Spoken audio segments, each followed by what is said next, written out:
So, first of all, thank you for finding the time to join us today. Sure. I was very surprised and got very excited when I saw your email response. But yeah, just for anyone that doesn't know who might be watching this, if you could just introduce yourself and what you do. Yeah, sure. I'm Tomas Härenstam. I'm one of the founders of Free League Publishing and the lead game designer for the Bladerunner RPG and some other of our games over here. Okay, so I've got a couple of questions about the Bladerunner RPG, a couple of stuff around Free League and some other things, if that's okay with you.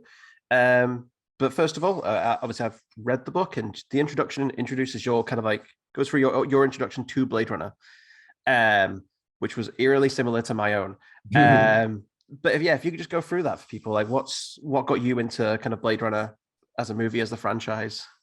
Yeah, it was. I didn't see it when it first came out in like '82. I was a bit too young for that, but so it was still in the '80s, but more like the later '80s. And I was, the '80s in Sweden, it was hard to get any kind of cool stuff. So I had an older uncle who traveled quite a bit to Britain, and he was in London, and he brought back like VHS tapes with cool films that I think he were probably taped off of British television, I guess. I don't even know where he got them, but anyway, he did. And once he brought back a video, I think actually it was for my older brother, because I was probably too young. I was like 13 or 12, 13 something. And on that VHS film, there was two films on it. And one was Blade Runner. The other one was, I think, Repo Man.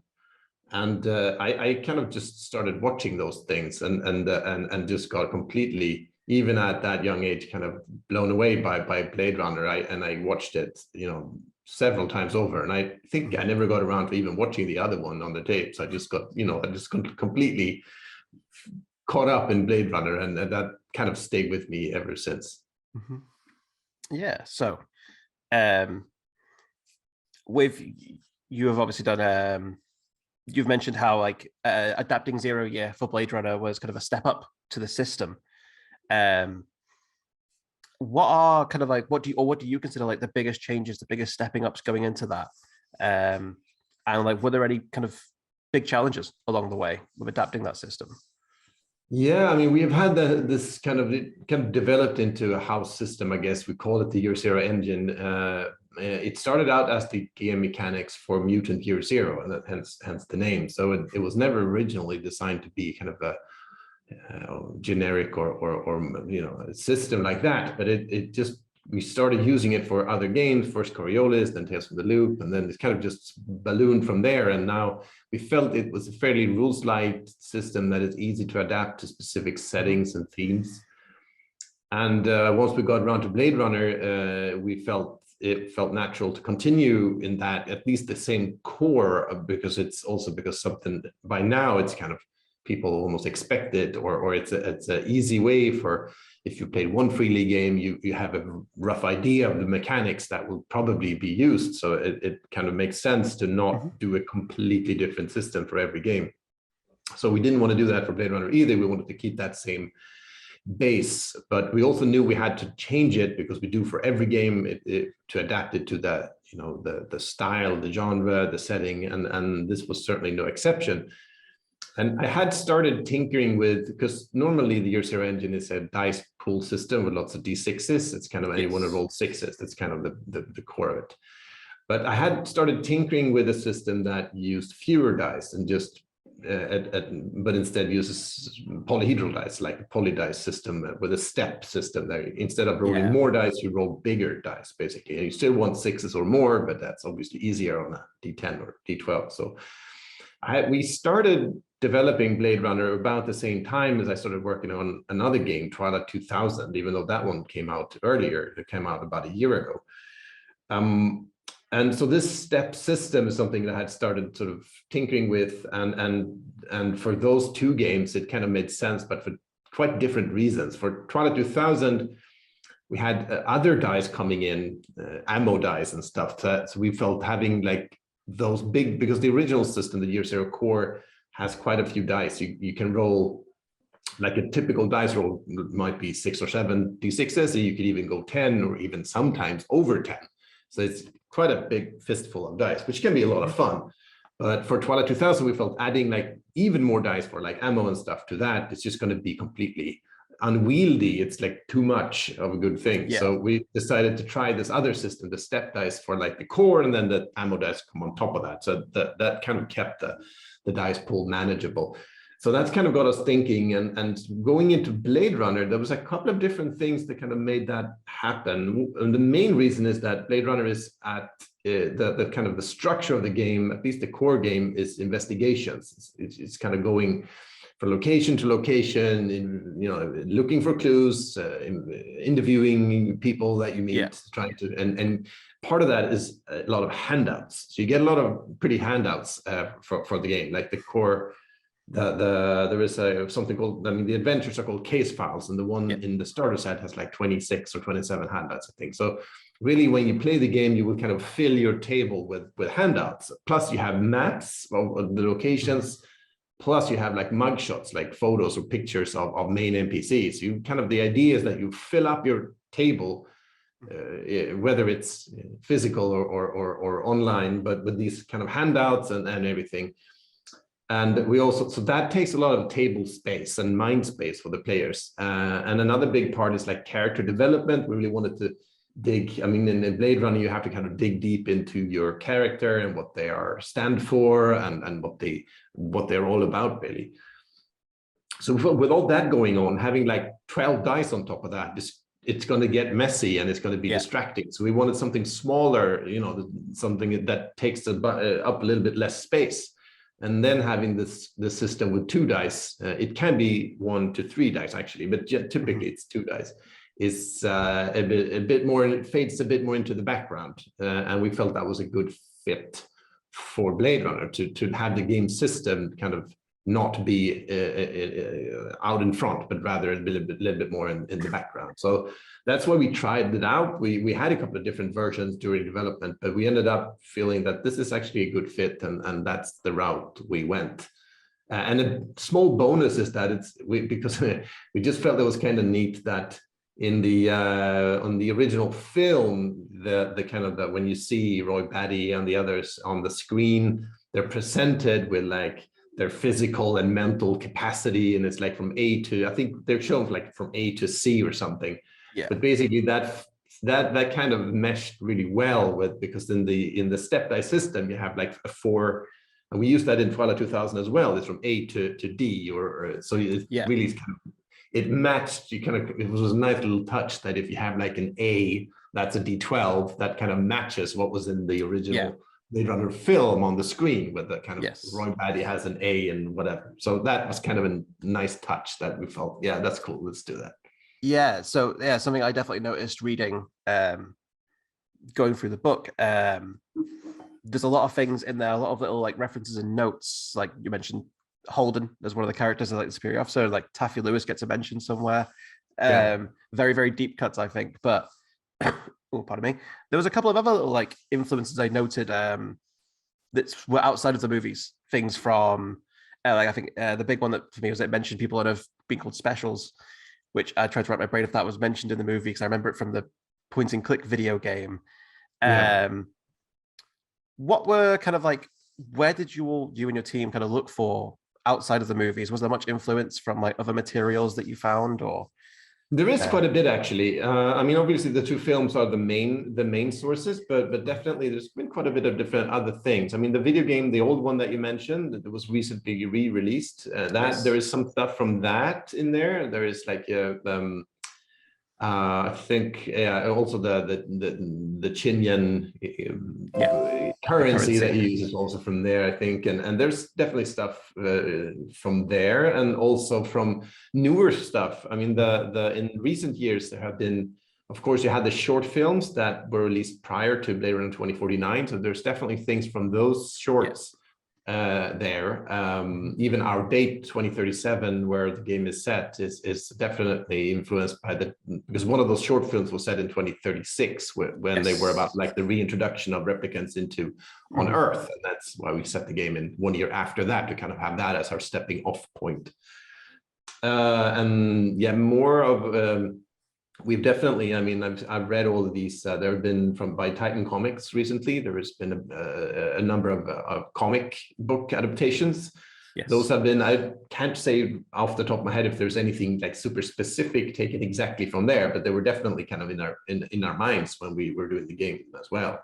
And also there have been some video games recently, I think, also published by Alcon, I think. I mean, in recent years, there have been, so there was definitely stuff from those also that have influenced and kind of drawn from. So we tried to draw from a variety of different sources. I think even though it came out, the Black Lotus was an anime come out recently. I think that maybe that one came out a bit too late to actually change or influence the game, but maybe it just, you know, it came out around the same time where we were finalizing the RPG. So because it's important to us and I think to everyone that it kind of, we paint one picture. I mean, that our game fits into the lore and the other publications that have been done. So it kind of creates one universe that feels coherent. Yes. So I mean, that's why we really, you know, want to look at other media and other things that are being done and have been done recently or in, you know, long ago, just to kind of make it all feel like one world. Yeah. Okay, that's great. With the obviously being set in 2037, the game kind of bridges the gap between the original movie and the later movie, 2049. How much kind of control did you and your team get, like narratively, in setting up? How much kind of came from Alcon, from people who are, you know, how much control over the setting do you get and such? Yeah, I mean, we of course we kind of coordinated everything with Alcon. I mean, the writing. I mean, kind of the way it works is that we write and you know we kind of do the creative work, but then we submit that. That's the same with every license, and then we submit it to the license owner, and they kind of vet it and have feedback, and we make modifications, and that's kind of the process, and that's the way it worked this time as well. In this particular case, even though I'm a big Blade Runner fan, I focus mostly on the game mechanics and those bits and the general structure of the game, whereas I didn't do the actual setting writing myself. That was Joe LaFavi who did that, and he did, I think, a really good job. So I mean, the details of the setting work are more on his side than mine, but obviously I was involved, but he did the actual work. So, yeah, that's fair. Okay, so with the mechanics, obviously Blade Runner is very thematic, and as a franchise that has a lot of things it wants to talk about. Was fitting the mechanics like around those themes and the way you adapted them, how was that kind of structured? How did you come about that? I always think of Blade Runner as stories around solo people, so obviously adapting to kind of a group of an RPG, was there any difficulties or anything that came out of that Yeah, I mean, it was fairly challenging. I mean, every game is a challenge to design, but I think this one had some particular challenges. I mean, something like Alien was, in a sense, a bit easier because it's in essence a horror game. Yeah. So that meant having a good horror mechanic in there kind of was fairly obvious as the core thing to do in the mechanics. How do we get that kind of rising tension thing and the release of tension and the build up? And then, I mean, that kind of art we needed for Alien, and that was fairly obvious from the start. That, I mean, the challenge was getting that system in place and creating that system, but it was fairly obvious what to aim for. And also in Alien, it was fairly, I mean, even though you have like Ripley, you know, as the solo main character, but there's always a bit of a team in Alien, mostly anyway. I mean, most of the films have had like a team of people, and then most of them die horribly. But yeah, still there is a team there from the start, and that made sense from a role-playing perspective that you have your group. Blade Runner is a bit different because typically the films have been focused on single protagonists, not groups. And also mechanically, it's not as obvious what kind of mechanic, what should we try to emulate, what kind of in the mechanics, what should you try to accomplish with the mechanics exactly. So, I mean, in terms of the groups thing, what we've done is we have created something. I mean, you can have different types of Blade Runners. I mean, the core game, you will play a Blade Runner. That's kind of the core. We might expand that in later modules, but I mean, the core game, you will be playing Blade Runners. But we have expanded the concept a little bit so that not all Blade Runners are like the trench coat wearing typical, idea of a Blade Runner. You can be a Blade Runner of different stripes, basically, and with different specialties. You can be an enforcer, you can be an analyst, you can be different types. I mean, even in the films, there is some precedence for that. I mean, in the original film, you have Gaff, who's, is quite a different type of character than Deckard. So that kind of set a nice precedent for, okay, so these, the Blade Runners can actually be quite different from each other. They don't need to be all the same. But then we also decided to keep the groups fairly small. So we've said that it's really for 1 to 4 players plus a GM. I think 2 to 3 players is kind of the sweet spot. I think 1 player would be nice, but then you don't have this issue at all. But I think we've designed it focused on small groups of 2 to 3 players plus the GM. 4 is possible. I would not recommend it being bigger groups than 4 plus the GM, because then it gets a bit tricky to have the feeling of doing investigations, talking to people. If you're like a whole football team every time, it's not really going to be, you kind of lose something in that. So we wanted to keep the group small, and also the game system and the way the investigations are set up, we actively encourage splitting the party. Yeah. So if 1 person or 2 people go to one place, and then at the same time another Blade Runner goes to another place, then you can kind of keep that feeling of that solo investigator, but maybe you do it in parallel and in the team. So that's also, and it works quite well. And because there's a time pressure, so you kind of have to split up to cover ground. I mean, that's kind of built into the mechanics of the scenarios, that if you are a bigger group, like 3 to 4 Blade Runners, then you probably should split up, otherwise you won't actually make it in time. So that's kind of the way we built it. So that's on that side. On the mechanics in general, something we did was actually kind of tone down the mechanics a bit, like I mentioned before, that they're fairly low key, and some of the things that we did was kind of we wanted to build in something, because the thing you want in Blade Runner, I think, is kind of this introspection and this kind of ambiguity, this kind of moral dilemmas. What's kind of the right thing to do? What am I expected to do? Versus what do I feel is the right thing to do, and get that thing. So we have this concept of promotion points and humanity points to kind of make a game mechanic out of those types of choices. So that was one thing that we did for this game. That is not really, there is nothing like that in any other game specifically. So that's one thing. Another thing is that this is the only game with the Year Zero engine that we have like chase mechanics. So that's, chases are kind of also part of, you want that in a Blade Runner adventure. So that's also something we developed for this game in particular. So to kind of fit the type of stories that we wanted to tell. So lots of different things, more than like the one obvious big thing. Yeah. I think the promotion points versus age kind of during character creation, I really enjoyed that aspect of it. Was very good. And chase, because I noticed there's a big emphasis on how dangerous combat is. My cat's causing hassle in the background. How dangerous, so like introducing the kind of like chase points or chase scenes to kind of I think supplement that, I really enjoyed. So this is a question from one of our other team. Do you have, or Free League have because you've handled a bunch of quite big IPs with Alien and Blade Runner and Lord of the Rings and as a company, are there any like key philosophies you have when kind of tackling those IPs? Is there certain rules in place you have for that? Yeah, I think the only philosophy we have regarding licenses like that is that it needs to be, for us to do a licensed game, it needs to be something that most, or at least some of us in the team are really passionate about. It needs to be a passion project, something that you really feel strongly about. I think that's the only way to do licenses well, is that because it's not going to be your own world exactly, because it's someone else's world, even though you have to really enjoy living in it or being in it, mentally. So it has to be a license. It doesn't matter how big the license is. It just needs to be something that we feel strongly about. And for me, Blade Runner is definitely that. Alien as well. Lord of the Rings definitely, and so I think even though something else could pop up that would be like a big license, if it's not something that we feel strongly about or have like a personal passion for, we're not going to do it. So I think that's the philosophy, I guess. I mean, that's where it needs to start anyway. Are there any other, because you've done Blade Runner and Alien, which you mentioned were on your kind of like wish list.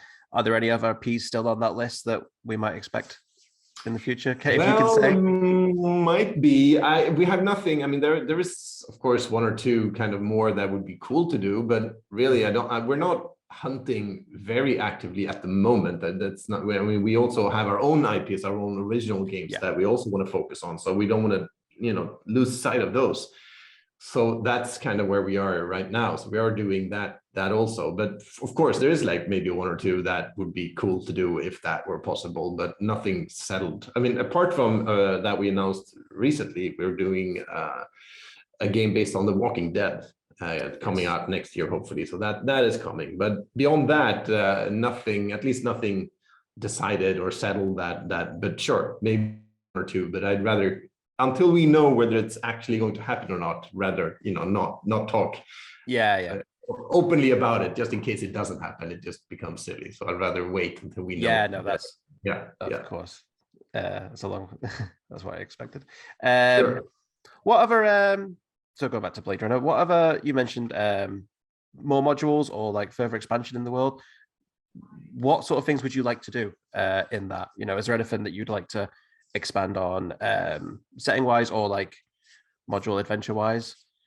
I mean, we have like two. I mean, the main focus, I mean, initially at least, is to do more of these case files, because even though there is there's one fairly sizable one in the starter set, and there is the tools for creating your own. You have like case file generator in the core book, and there is like a digital map pack and stuff that you can kind of use, but still it is a game that kind of benefits from handouts and things, and it's something that we feel this particular game we need to have a fairly steady pace of new case files coming out.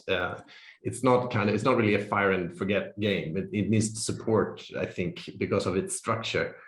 So that's the main thing. And also we want to tie these case files together into a larger campaign. Each will be standalone, but there was also going to be some story elements, some characters, some aspects that will come back in some form. So the idea is to build a longer narrative with those. So that's one thing. But then also we're considering other game modes or other concepts.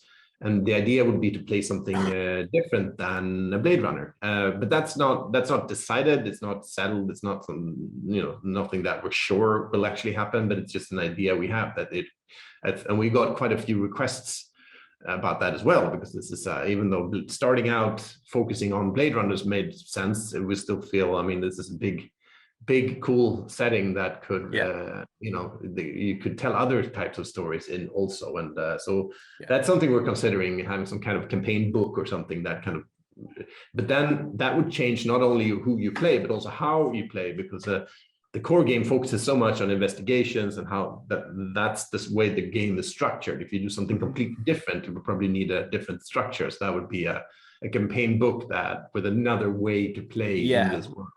A lot of the skills and stuff would have to adapt to that as well, I imagine. And exactly, a lot of fun stuff there. I'll keep my fingers crossed for off-world stuff then. Okay, so obviously you've done Kickstarters for a lot of the stuff at Free League. I'm always a big fan of the Kickstarters. I think they have a lot of very kind of unique elements to them. The Blade Runner one specifically, because obviously you have the physical case file as a reward, that I thought was a really delightful idea. What's the conversation like around like Kickstarters and rewards and how you plan them out? I don't know how much you're involved in that, but sure, I mean, running Kickstarters is always interesting, because even though we've done quite a few, you never know what to expect. But the reason we do them is that we feel it gives a great communication with backers, and it gives lots of good feedback from backers. That means a better game in the end, and that's why we have done it quite a few times. And we always wanted to with stretch goals and things, it's always difficult to know exactly what to do, but we always want to try to offer something that is useful when the stretch goals. Some games like this one made sense because you could add a lot of stuff to the starter set, and it's stuff that we wanted to do but weren't sure we would be able to do. In terms of what's possible in financially and so on. So that's why Kickstarter was so great to have for Blade Runner, because that meant we could actually do pretty much everything we wanted. So that's why the starter set is pretty, packed full of stuff. I think we would have done a cool starter set anyway, but probably not with as much stuff in it as now came to be. That's all the handouts and maps and everything that we really wanted to do, but it would have been difficult to do that without knowing, having that kind of security, that we could actually have all these things in there. Yeah, gives you that big flexibility there. Yeah. Okay, my kind of final question. I'm a big fan of like the physical elements in Free League books in terms of how the books feel and look. I think every book I've picked up, from Alien to Blade Runner to the smaller stuff like Death in Space, is one of my favorite books to flick through on the shelf. There's a lot of very good in the kind of, it brings through a lot of elements and kind of like character of the game through the visual design. What's kind of, how did that come about? Like, what was the conversation around making sure that was kind of like, it feels like it's an important thing for Free League, really. It is, yeah. How did that come about? Yeah, that's something from the very start we have always, because I think it's because one of the founders is also a graphic designer. So that has kind of been a part of how we make games from the very beginning, that we feel like the writing is obviously the game design, which is kind of my area. I think that's important, but it's not the only thing. I think having graphic design that kind of works well with the theme and also just being easy to use is super important. And of course, art as well. And that was one of the cool things with Blade Runner, is that it's such an evocative kind of world, and just being able to show that off in graphic design and art was a lot of fun. And that was actually, I wouldn't say it was easy, but it was more obvious than maybe the game design side, that because there is such cool visuals in the films, and you kind of make our own little twist, but still present that in an RPG book. And we also have our in-house artist, Martin, he did Symbaroum, and then he did Alien, and now Blade Runner, and his kind of style works well with this kind of setting. So I think we had a perfect, that was one of the things I was excited about going into the project, is just see what he could do with Blade Runner, and I think he did a fine job.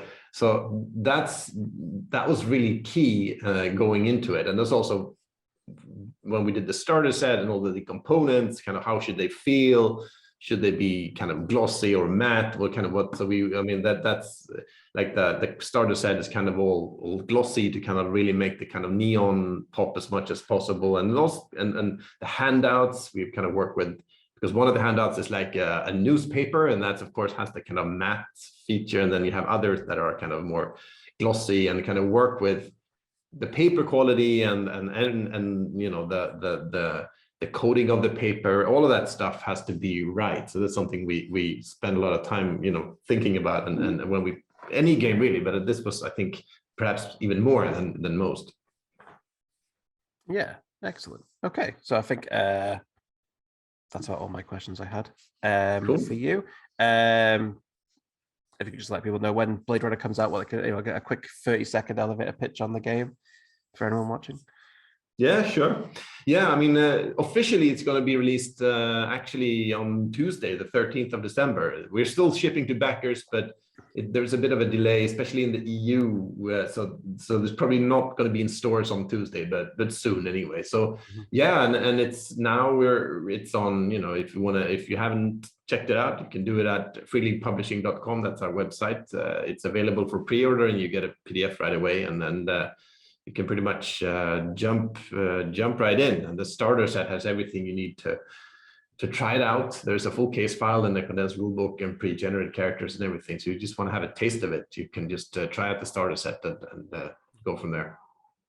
Excellent. Thank you so much for joining me today. Thank you. This has been so great, and enjoy the rest of your day. You too. All right. Thank you. Thank you. Bye. Bye-bye.